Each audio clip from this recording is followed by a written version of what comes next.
ทิ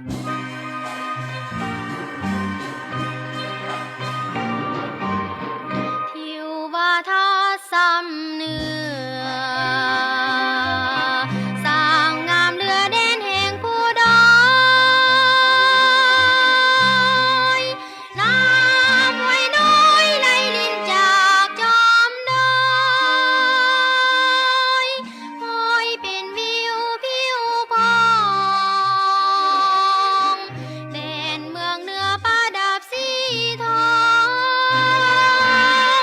วางป่าซาพี่น้องได้ห่วมใจสร้างปองเฮไทยแดนเวียงทองได้หุ่งเฮืองเฟื่องสีโอวงญาซ้ำเนื้อโสดใสเรือเหมือนจันทราเอื้องฟ้ามีแต่แสงจันทราปาลามีล้นเรื่องวีรกรรมแห่งแดนซ้ำเนื้อแม่นำมานำซ้ำแม่นหลักแห่งศีลธรรมเปรียบดังสายการนำสอดส่องทั่วแดนลาวโอ้ท้องฟ้าของเราเปลี่ยนสีผ่านนั้นปีเกิดสีสงคราม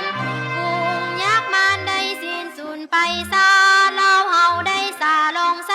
ยังจารึกไว้จิตใจซ้ำเนื้อขีดโทษเดซ้ำเนื้อห่างไกลเรือจนสุดขอบฟ้าแนมคำฟ้าแสงทองส่องหน้าผาฟุ้งเมฆโคลอยเลือนซ้ำเนื้อเอ่ยเจ้าอยู่จังใดเอาได้พักจากไปเฮายังโจดจำใจเพื่อนความโลภสิงใสอดีตแดนซ้ำเนื้อ